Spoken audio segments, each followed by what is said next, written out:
Bienvenidos a esta nueva edición de Reavivados por su palabra. Hoy meditaremos en el capítulo número 18 del segundo libro de Samuel. Recordemos que Absalón tenía un objetivo claro: derrocar a su padre, usurpar el trono, sin importar cuál sería el precio a pagar. Estamos ante las puertas de una terrible guerra, la que finalmente Absalón había hecho contra su padre para lograr este terrible objetivo.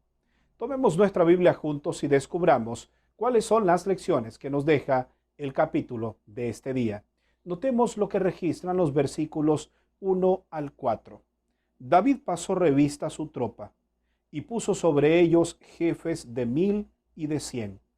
Puso una tercera parte del ejército al mando de Joab, otra tercera parte al mando de Abisai, hijo de Sarbia, hermano de Joab, y la otra tercera parte al mando de Itaí el geteo, y dijo a la tropa: yo también iré con vosotros. Pero el pueblo dijo: no saldrás, porque si nosotros tuviéramos que huir, no harían caso de nosotros. Aunque la mitad de nosotros muriera, no tendría importancia. Tú vales tanto como 10,000 de nosotros. Será pues mejor que no des ayuda desde la ciudad. Entonces el rey les dijo: bien, haré lo que os parezca. Y se quedó a la puerta mientras el ejército salía de 100 en 100 y de 1000 en 1000. Recordemos la terrible experiencia de David cuando se quedó en el palacio mientras tenía que pelear con el resto del ejército. En esta ocasión, David decide no quedarse. Imagino que recordó aquel momento trágico. En vez de estar peleando con el pueblo, él se quedó en casa y entonces el enemigo se aprovechó de esto. Así que podemos verlo ahora diciendo: yo iré con ustedes. Finalmente los del pueblo no lo dejaron ir, pero él no subió a la terraza. Dice la Biblia que se quedó en las puertas. Aquí hay un principio que podemos aplicar para nuestra vida. Hay lugares en los cuales el enemigo sabe perfectamente que somos vulnerables y desea que volvamos a esos lugares donde acariciamos el pecado. Así como David, no subamos a la terraza. Vayamos a lugares diferentes donde estemos fuera del alcance del enemigo. Notemos ahora lo que registran los versículos 5. El rey mandó a Joab y a Abisai y a Tía.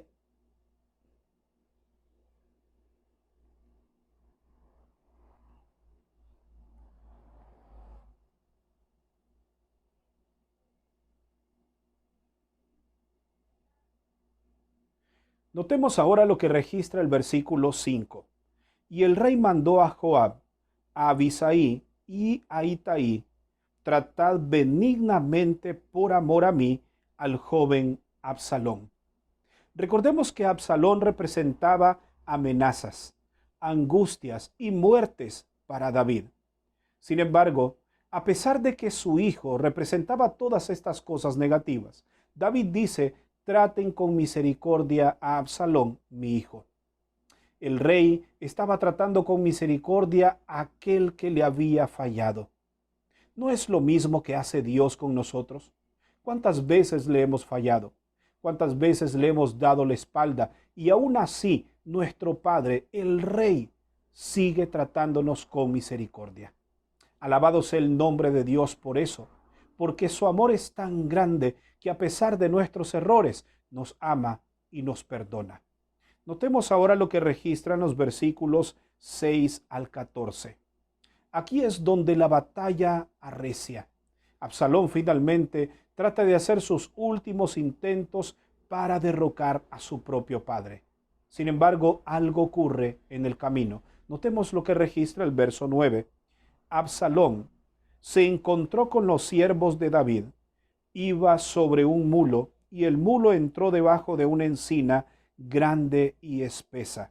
Se le enredó la cabeza en la encina y Absalón quedó colgado entre el cielo y la tierra, porque el mulo en que él iba siguió adelante. Recordemos que Absalón, una de sus características físicas era su cabello. Dice la Biblia que se lo cuidaba tanto porque era un cabello que pesaba incluso mucho.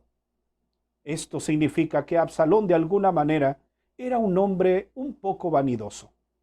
Y podemos ver ahora que a raíz de su cabello, él queda colgado sobre una encina, porque el mulo en el que iba salió corriendo, se fue adelante, pero él quedó allí enganchado de su cabellera.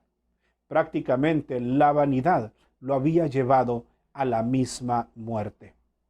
Hubo alguien que pasó por allí y avisó a Joab que Absalón estaba colgando del encino. Así que éste le dijo: ¿por qué no lo mataste? Entonces éste replicó: ¿cómo puedo hacer yo algo en contra del hijo del rey?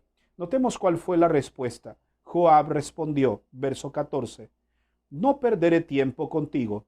Tomó 3 dardos en su mano y los hincó en el corazón de Absalón, que aún estaba vivo en la encina. Aquí podemos ver a Absalón quitándole la vida al hijo del rey. 3 dardos utilizó. Permíteme darle un valor representativo a estos dardos, que considero fueron los que acabaron prácticamente con la vida de Absalón. Él estaba en ese momento cosechando lo que había sembrado. El primer dardo es el dardo de la rebelión. Él se rebeló contra su padre, sin importarle que éste en muchos momentos lo había amado, lo había cuidado, se olvidó de quién era el rey y procuraba matarlo. El dardo de la rebelión está causando mucho daño en el corazón de muchas personas hoy en día. El segundo dardo es el dardo del orgullo. Absalón nunca fue capaz de pedir perdón a su padre, reconocer sus faltas y decirle: Padre, perdóname. El orgullo nunca se lo permitió. Este es otro dardo que causa mucho daño en el corazón de la gente. Destruye familias, destruye hogares, destruye iglesias, empresas, porque nadie está dispuesto a ceder por orgullo. El tercer dardo es el dardo del engaño. De la boca de Absalón salían engaños permanentes.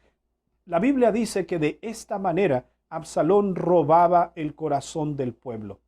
Así que estas 3 cosas llevaron prácticamente a Absalón a la ruina: el dardo de la rebelión, el dardo del orgullo y el dardo del engaño. ¿Cuál de estos dardos está haciéndote daño a ti en este momento? Te está haciendo daño en el corazón. Prácticamente te está quitando la vida. Es tiempo que tú los deseches de tu vida para que no te hagan más daño.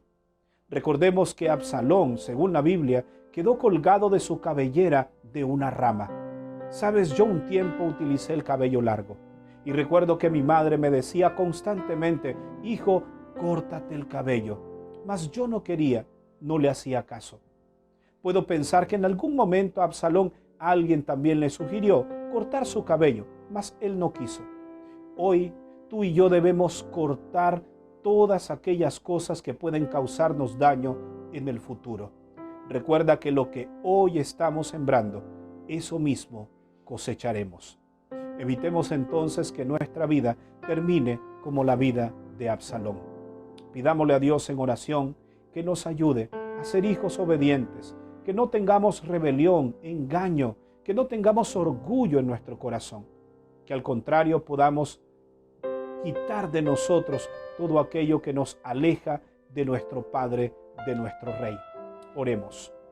Padre, al estudiar esta experiencia de Absalón, nos damos cuenta cuán importante es mantenernos siempre de parte tuya.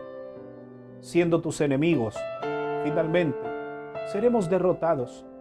En el tiempo del fin habrán únicamente 2 caminos: los que están a favor del rey y los que están en contra. Nosotros queremos ser personas que están de tu lado, personas victoriosas. Hoy decidimos desechar de nuestro corazón el orgullo, el engaño y sobre todo la rebelión. Perdónanos si hasta este momento hemos estado practicando alguno de estos sentimientos negativos. Te lo pedimos en el nombre de Jesús. Amén. Gracias por habernos acompañado en la meditación de este día. Recuerda que mañana estaremos nuevamente aquí.